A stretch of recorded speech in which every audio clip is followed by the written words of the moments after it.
घंटा स्वयं बजेगा जब मेरा शरीर छूटेगा, भगवत प्राप्ति होगी। परंतु आश्चर्य हुआ, गुरुजी का शरीर तो छूट गया पर घंटा नहीं बजा। राधे राधे दोस्तों, तो आज हम सुनने वाले हैं कि ऐसी कथा जिसमें अपने एक शिष्य ने अपने ही गुरु को मोक्ष दिलाया, कैसे। तो बिना देरी के वीडियो को भी लाइक करिए एंड चैनल को सब्सक्राइब करिए। एंड अगर आप लोगों को भक्त ध्रुव का पावन चरित एंड अजामिल जी की कथा सुनना है तो आप मेरे यूट्यूब चैनल पर जा सकते हैं, वहाँ पर आपको मिल जाएगा। तो श्री चतुरदास जी अपने गुरुदेव की सेवा में रहते थे। बड़े अहोभाग्य है जिनको गुरुदेव के आज्ञा पालन करने का सौभाग्य मिलता है। उनके पुण्य की क्या महिमा, जिनको गुरुदेव आदेश करते हैं आप ऐसा कीजिए। अहोभाग्य जिन्हें गुरुदेव की आज्ञा मिल गई। इन्हीं का नाम खोजी जी पड़ा, चतुरदास जी का नाम खोजी जी पड़ा। ये गुरुदेव जी के सेवा में, अब जैसे गुरुदेव लघु शंका कर रहे हैं तो पानी लिए खड़े हैं, गुरुदेव को हस्त प्रक्षाल, आचमन, आज्ञा कब क्या हो जाए, तो जल की सेवा लिए खड़े थे।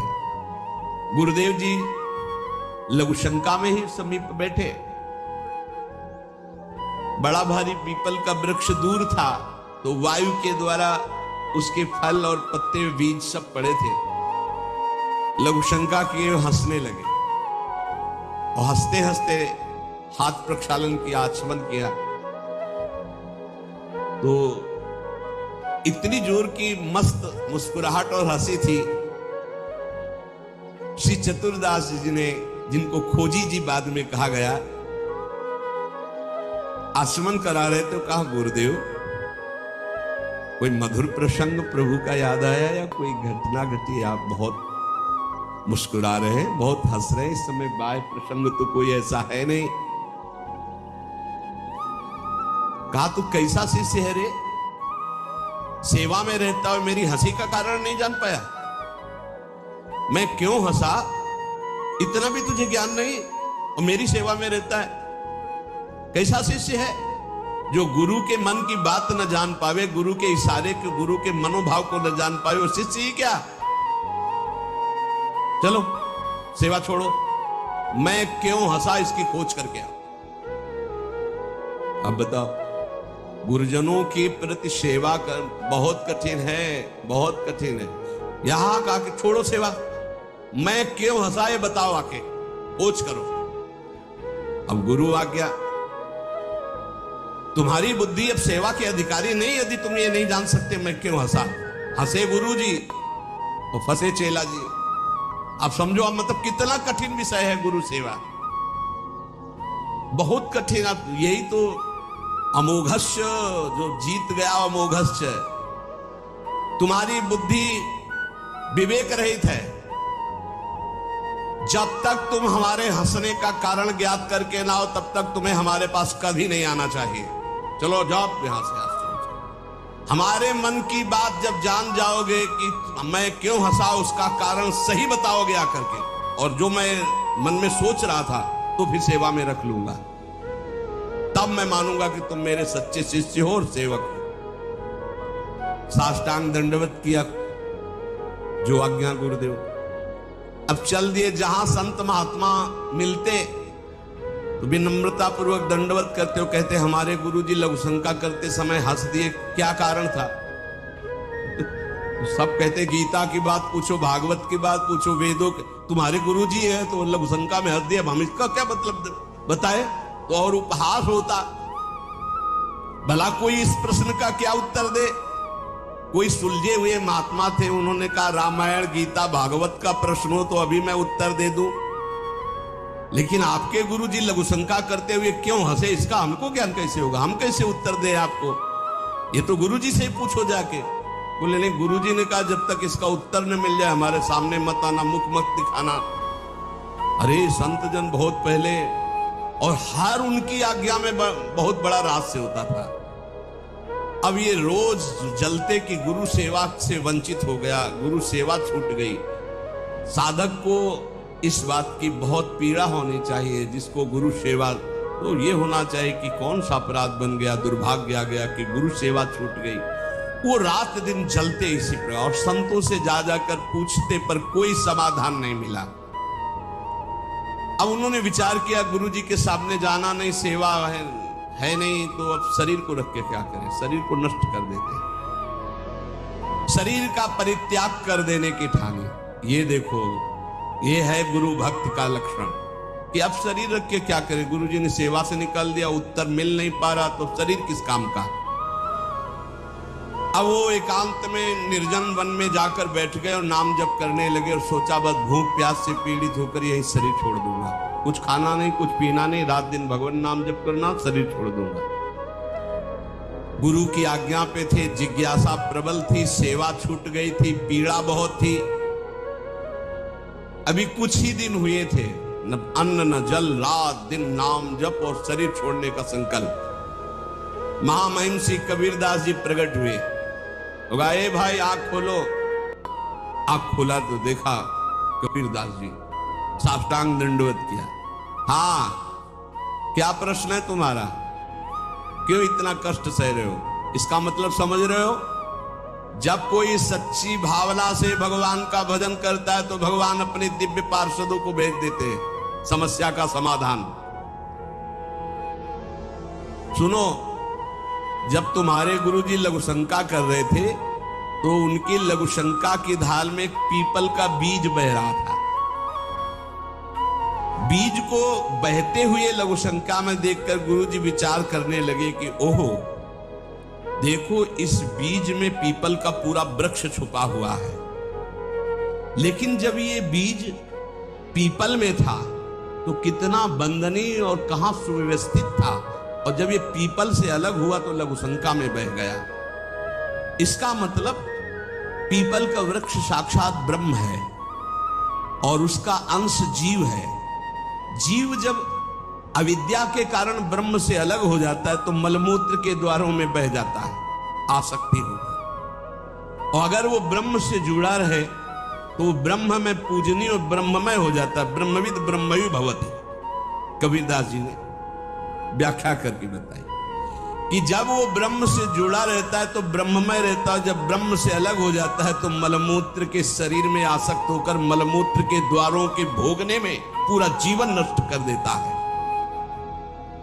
जीवात्मा जब प्रभु से विमुख हो जाता है तो उसकी यही दुर्गति होती है। जैसे पीपल के वृक्ष से फल से वो बीज अलग हो गया तो लघुशंका के प्रवाह में बह गया, और नहीं तो इतना महान वृक्ष उसमें छिपा हुआ है कि अगर उसे सुव्यवस्थित किया जाए। जीवात्मा जब भगवान से विमुख हो जाता है तो भव प्रवाह में मलमूत्र के द्वारों में बहने लगता है। कैसे? गर्भाशय में गया तो मलमूत्र के द्वार जहां है वहीं गया, और मूत्र के द्वार से ही तो गया। जीवात्मा का सृजन कैसे हुआ? मूत्र द्वार से ही हुआ। और है कहां? गर्भाशय के आसपास मलाश्रय, मूत्राश्रय।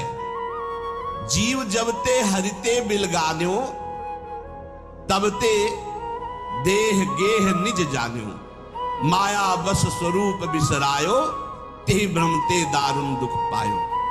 जैसे बीज में वृक्ष तथा वृक्ष में बीज मूल रूप से विद्यमान है, उसी प्रकार से परमात्मा समस्त जगत में और जगत में परमात्मा विराजमान है। परमात्मा में सारा जगत और जगत में परमात्मा विराजमान है। पर जब जीव भगवान से विमुख हो जाता है तो ऐसे ही मलमूत्र के द्वारों में भटकता रहता है। अरे मेरे गुरुजी के हंसने का इतना गूढ़ रहस्य, खोजी जी का संशय मिट गया और गुरुदेव के पास आए, साष्टांग दंडवत किया। उनका उत्तर कहा, गुरुदेव महामहिम श्री कबीरदास जी ने ऐसा ऐसा ऐसा बताया। गुरुदेव पुनः मुस्कुराए और कहा, एक प्रश्न ने तुम्हें सिद्ध बना दिया, क्योंकि सिद्ध महापुरुष का दर्शन सिद्ध ही बना देता है। अब आज से तुम हमारे समान सिद्ध हो गए हो। अब तुम आज से हमारे मन की सारी बातें जान लोगे। शिष्य के मन की बात जान लेना तो हर सिद्ध पुरुष का, लेकिन अपने गुरु के मन की बात जान लेना ये बहुत बड़ी बात होती है। कुछ समय बाद खोजीजू के गुरु हरि भावना प्रवीण महा देह अंत समय बांधी घंटा सो प्रमानिए, पावे प्रभु जब तब बाजी उठे जानो यही, पाए पैन बाजी बड़ी चिंता मन आनिए, तन त्याग बेर नहीं हुती फेरी पाछे आए, वाही थोर पौड़ी देखो आम पक्यो मानिए, तोरी ताके टूक किए छोटो एक जंतु मध्य गयो सो बिलाए, बाजी उठो जग जानिए। खोजी जी की बड़ी महिमा प्रकाशित हुई, गुरु भक्त थे। आज तक किसी को कहीं भी अगर विशेष कृपा प्राप्त हुई तो गुरुदेव के बल से। खोजी जी के गुरुदेव का जब अंतिम समय आया, भगवत चिंतन परायण रहते थे, उन्होंने एक घंटा बांध दिया, कहा जब मेरा मोक्ष हो जाएगा तो घंटा बज जाएगा, जब मेरा भगवत मिलन हो जाएगा तो घंटा बज जाएगा। शिष्यों से कहा घंटा स्वयं बजेगा जब मेरा शरीर छूटेगा, भगवत प्राप्ति होगी। परंतु आश्चर्य हुआ, गुरुजी का शरीर तो छूट गया पर घंटा नहीं बजा। सब जितने और शिष्य थे बहुत चिंता में हो गए कि क्या गुरुजी की गति नहीं हुई। गुरुजी कह रहे थे जब मेरा गति हो जाएगी, भगवत प्राप्ति हो जाएगी, शरीर छूटते ही तो घंटा बज जाएगा, लेकिन घंटा तो बजा नहीं। और गुरुजी के वचन परम सत्य, इसका मतलब गुरुजी को भगवत प्राप्ति नहीं हुई। भ्रमण में गए थे, कुछ समय बाद खोजी जी आए तो बड़ी समाज में उदासीनता थी शिष्यों में सब, और खोजी जी से कहा गुरुजी की सद्गति नहीं हुई। क्यों? गुरुजी तो स्वयं ब्रह्म स्वरूप है। बोले उन्होंने घंटा स्थापित किया था कि जब शरीर छूटेगा भगवत प्राप्ति होगी तो घंटा बज जाएगा, तो घंटा तो बजा नहीं, तो गुरुजी के वचन असत्य नहीं हो सकते, मतलब गुरुजी का मोक्ष नहीं हुआ। खोजी जी कहां गुरुजी का शरीर छूटा था? बोले आम के पेड़ के नीचे गए, जहां गुरुजी लेटे थे मुझे बताओ। बोले यहां लेटे थे, लेट गए, सामने देखा तो एक पका हुआ आम था ऊपर। उनका इस आम को तोड़ो। आम को तोड़ा और जे भी उस आम को चीरा तो एक कीड़ा निकला, और बस वो कीड़ा अंतर ध्यान हुआ, सोई घंटा बज गया। कीड़ा अदृश्य हो गया और घंटा स्वयं बज गया। बहुत विचित्र बात है, भला इतने सिद्ध महापुरुष, क्या इनकी गति में अंतर आम ने डाल दिया? बोले हाँ, दो इसके भाव प्रकट किए। शिष्य की तो योग्यताई नीके मन आई अजू, गुरु की प्रबले पहने को घटी क्यों भई, सुनो या की बात मन बातवत गति कही, सही ले दिखाई और कथा तिरसिमयी। बोले इसके दो भेद हो गए। पहला, जिसके शिष्य इतने सिद्ध हैं उनकी गुरु की भला गति बिगड़ जाएगी, पर दिखाया दो भाव इसमें प्रकट किए गए हैं।